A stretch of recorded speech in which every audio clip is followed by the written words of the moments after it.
नमस्कार. सिटी न्यूजच्या मराठी बातमीपत्रात प्रेक्षकांचं मनपूर्वक स्वागत. बातमीपत्राची सुरुवात करूया सुविचार मालेने.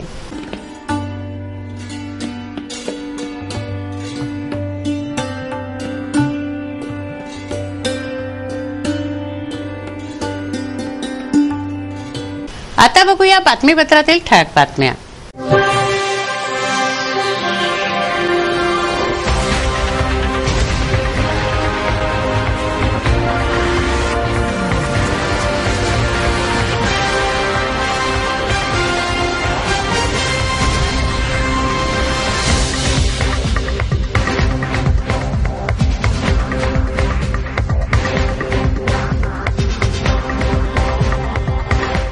चला बघूया बातम्या विस्तारित स्वरूपात.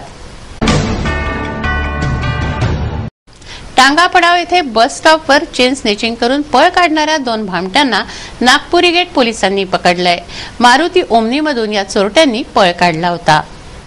टांगा पडाव येथे चालत्या बसमधून महिलेच्या गळ्यातील मंगळसूत्र हिसकावून ओमनी गाडीतून चोरटे फरार झाले. शशिकला श्रीकृष्ण पांडे असं या महिलेचं नाव असून ती सुकळी निवासी आहे. या महिलेच्या पतीने गाडीचा क्रमांक टिपून पोलिसांना सूचित केलं.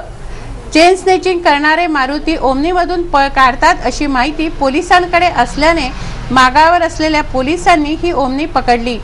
यातील दोन्ही चोरट्यांना जेरबंद करून नागपुरी गेट पोलिसांनी ओमनी जप्त केली आहे. शारिक शाह करीम शाह वय वर्षे 28 व सय्यद नईम सय्यद सलीम वय वर्षे 27 अशी या आरोपींची नावं असून दोघेही हैदरपुऱ्यातील रहिवासी आहेत. हाती लागलेल्या चोरट्यांवरून आणखीही चेन स्नेचिंगचा खुलासा होण्याची शक्यता पोलिसांनी वर्तवली आहे. शासन निर्णयानुसार मनपा, जिल्हा परिषदा, ग्रामपंचायती यांनी अपंगांसाठी भरीव कामगिरी करणं बंधनकारक आहे. परंतु कुणीच काहीच करत नसल्याने आमदार बच्चू कडू यांनी आक्रमक पवित्रा घेतला. अपंगांच्या हक्काची बाजू उचलून धरीत त्यांनी शुक्रवारी जिल्हा परिषद प्रशासनाला चांगलंच धारेवर धरलं. अमरावती जिल्हा परिषद कार्यालय शुक्रवारी पोलीस छावणी बनलं होतं. अपंगांच्या हक्कासाठी अमरावती जिल्हा परिषद काहीच करत नसल्याने जिल्हा परिषदेच्या मुख्य कार्यपालन अधिकाऱ्यांची खुर्ची जाळण्याची घोषणा प्रहारने केली होती. या घोषणेच्या धर्तीवर जिल्हा परिषद कार्यालयाला पोलिसांनी आपल्या ताब्यात घेतलं होतं. सीईओ दौऱ्यावर असल्याने त्यांच्या कक्षाला पोलिसांनी कडक सुरक्षा दिली. सकाळपासून दुपारपर्यंत पोलीस प्रत्येकाची कसून चौकशी करत होते. पोलिसांनी प्रहारच्या आंदोलनाचा धसका घेऊन सर्व प्रतिबंधात्मक योजना केल्या.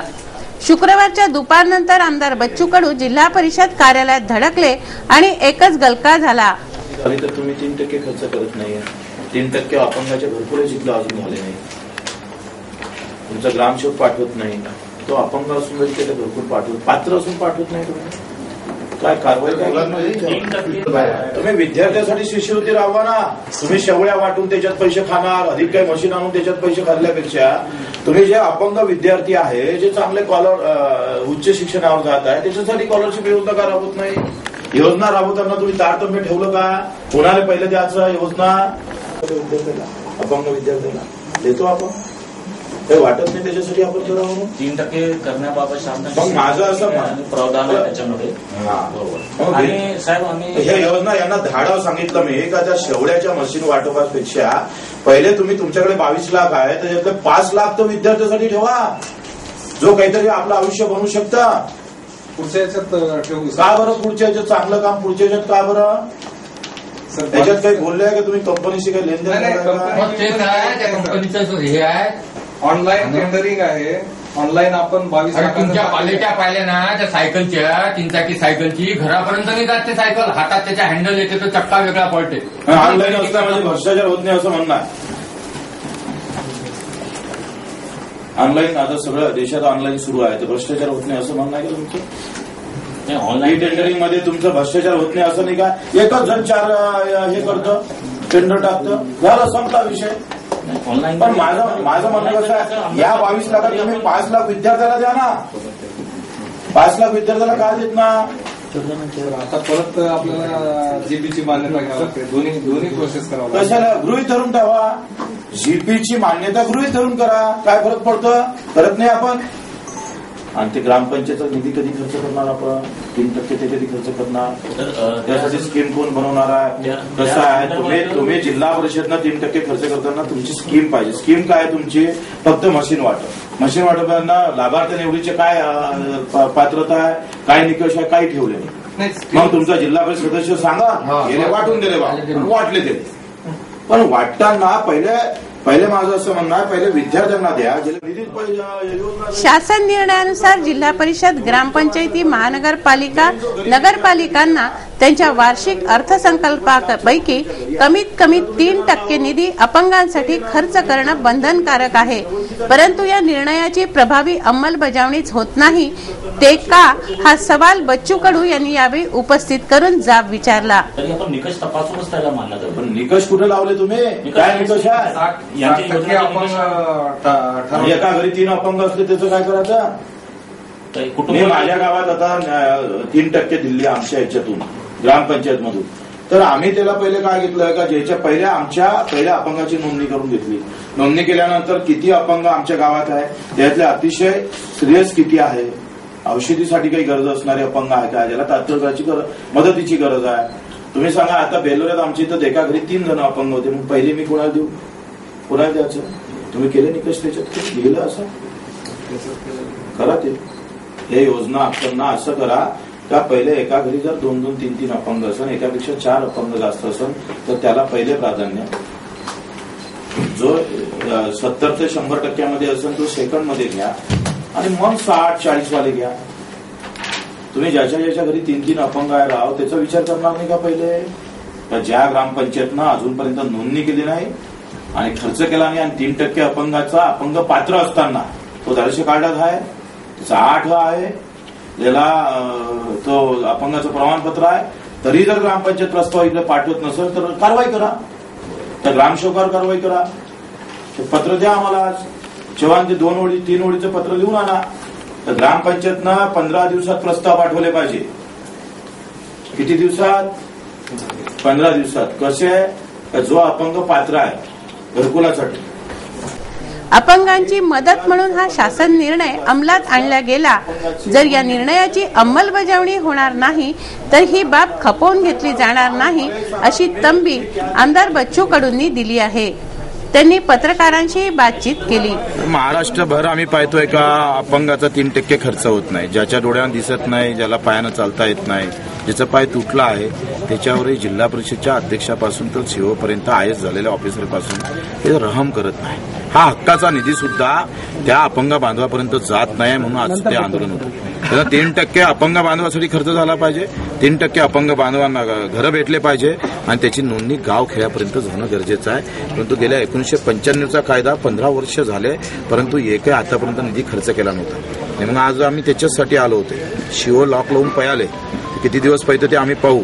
आणि त्यांनी जर 3% खर्च केला नाही, अपंगाचा जो हक्काचा निधी जर दिला नाही, तर आज खाली वापस चाललो, उद्या खुर्ची घेऊन जाळणार रस्त्यावर. नाही, नियमानुसार काय म्हणतो नियम? 3%. 1995चा कायदा हा आशिया खंडाचा कायदा आहे. केंद्रानं तो पास केला आणि 2001 मध्ये राज्य सरकारनं तो अंमलात आणला आणि 2001 पासून प्रत्येक बजेटच्या 3% निधी हा अपंगासाठी खर्च केला पाहिजे. ती ग्रामपंचायतनं, जिल्हा परिषदनं, पंचायत समितीनं, महानगरपालिकेनं, नगरपालिकेनं.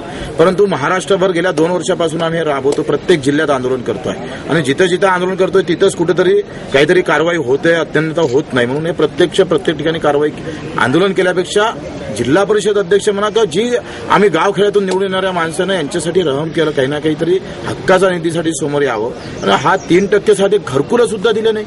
म्हणजे ज्या अपंगांना 3%तून घरकुल भेटायला पाहिजे तो हक्काचा निधी आहे. आज गावातला अपंग बिचारा उघड्यावर झोपतोय, त्याच्या हक्काचे निधी आम्ही पाहतो, त्याला घरकुल भेटत नाहीये. म्हणून याच्यासाठी जो कायदा आहे त्याच्यासाठी आपण हे आंदोलन करतोय का कायद्यानुसार ज्या अपंगाचे अधिकार आहेत ते त्याला भेटले पाहिजे. आज 2 वर्ष झाले त्यांचा अधिकार मिळत नाहीये अपंगांना. 2 वर्षापासून तुम्ही आंदोलन करता. हा, ते आपण धोरणात्मक लक्षात घ्या का हा 95च्या कायद्यानुसार 3% खर्च होत नव्हता, म्हणून एक शासन निर्णय आपण काढला, परिपत्रक काढलं. त्या कायद्यावर परिपत्रक आपण काढलं. तर कायदा हा कोणी वाचत नाही म्हणून त्याच्यावर स्पेशल शासन निर्णय काढलं. त्याच्यात अंमलबजावणी करतोय. बऱ्याच ज्या महाराष्ट्रात 50% अधिक जिल्हा परिषद, पंचायत समिती, ग्रामपंचायत खर्च करताय, पण काही भागात खर्च करत नाही. तो आपल्याला मोठं यश आहे. अपंगाची नोंदणी व्हायचीच नाही. प्रहार अपंग क्रांती आंदोलनामुळं ज्या आंदोलन आम्ही मुख्यमंत्र्याच्या घरात घुसलो 36 घंटे राहिलो, तेव्हा आता ढोराची नोंदणी व्हायची पण अपंगाची नोंदणी व्हायची नाही आणि इथे राहिली व्यवस्था नाही आहे. मग जिल्हा परिषद याच्यासाठी कधीच चर्चा करत नाही. आता त्यांनी प्लॅनिंग केलं आणि ते प्लॅनिंग असं केलं, मी त्यांना असं म्हटलं का जिथं एकापेक्षा जास्त अपंग बांधव आहे, काही घरं असे आहे का 4-4 अपंग आहे, मग त्याला पहिले जाऊ द्या. 100% वाले नंतर 80% वाला, नंतर 40% वाला घ्या. याचं काहीच प्लॅनिंग नाही. आता करतो म्हणत होते. उत्पादन शुल्क विभागाने मोहाची अवैध वाहतूक करणाऱ्या 2 आरोपींना पकडलं आहे. ऑटो व दुचाकीसह त्यांच्याजवळील मालही पोलिसांनी जप्त केला आहे. राज्य उत्पादन शुल्क विभागाने अधीक्षक प्रमोद सोनवणे यांच्या मार्गदर्शनाखाली निरीक्षक शैलेश ठाकूर, शीतल बेदरकर, दुय्यम निरीक्षक चांदोरवेलेचे सहाय्यक उपनिरीक्षक रवी राऊतकर व राजेश राठोड यांच्यासह संयुक्तिक मोहीम राबवली. जवान सोनवणे, तिडके, काळे यामध्ये सहभागी होते. एक ऑटो रिक्षामध्ये अवैध मोहा फुलाची वाहतूक करीत असताना एका आरोपीसह आशियाना क्लब ते वडाळी रस्त्यावर नवीन बायपासच्या पुलाजवळ ऑटो रिक्षा मुद्देमालासह पकडण्यात आला. या ऑटो रिक्षामध्ये 50 किलो मोहफुले व दारू गाळण्याचं साहित्य होतं, ते जप्त करण्यात आलं व एका आरोपीला अटक करण्यात आली. दुसऱ्या एका घटनेत उमेश दादाराव राठोड वय वर्षे 30 राहणार मार्डी व मंगल पांडुरंग राठोड वय वर्षे 27 राहणार मार्डी यांना हिरो होंडा स्प्लेंडर दुचाकी वाहनावर मार्डी आमला रोडवर सापळा रचून मोहाफुलाची वाहतूक करताना अटक करण्यात आली असून त्यांच्याकडून एकूण 42,000 रुपयांचा मुद्देमाल जप्त करण्यात आला आहे. एकूण 86,950 रुपयांचा मुद्देमाल जप्त करण्यात आला आहे. मुंबई दारूबंदी कायदा 1949 नुसार ही कारवाई करण्यात आली आहे. सुरत येथे शिवणकाम करणारा 34 वर्षीय इसम अहमदाबाद एक्सप्रेसने आपल्या नातेवाईकांना भेटण्यासाठी जात असताना टिमटाळा येथील मार्डी रेल्वे क्रॉसिंगवर तो रेल्वेतून पडल्याने या इसमाचा उपचारादरम्यान मृत्यू झालाय. इचापूर गाईघाटा नॉर्थ येथील रहिवासी 34 वर्षीय संजय निमाई दत्ता हा इसम सुरतमध्ये शिवणकाम करायचा. घरच्यांची भेट घेण्यासाठी अहमदाबाद एक्सप्रेसने संजय निमाई जात असताना टिमटाळा येथील मार्डी रेल्वे क्रॉसिंग नजीक तो जंगली भागात रेल्वेतून पडला. त्याच्या मित्रांनी इरविनमध्ये त्याला दाखल केलं, मात्र डोक्याला गंभीर दुखापत झाल्याने त्याचा उपचारादरम्यान गुरुवारी रात्री 11:30 वाजता मृत्यू झाला. नूरनगरमधील रहिवासी 27 वर्षीय साकीर खान व 25 वर्षीय शाहिद खान हे दुचाकीने अमरावतीला येत होते. नांदगाव खंडेश्वर जवळील माहुली येथे रस्त्याच्या दुरावस्थेने अपघात घडला. गिट्टीवरून गाडी घसरल्याने संतुलन गेलं व दोघेही पुलावरून पडले. साकीर खानचा हात व पाय फ्रॅक्चर असून डोक्याला जबर मार लागलाय, तर शाहिद खानही जखमी झालाय. बातमीपत्रात वेळ झाली एका कमर्शियल विश्रांतीची. विश्रांतीनंतर पुन्हा भेटू. पहा फक्त सिटी न्यूज.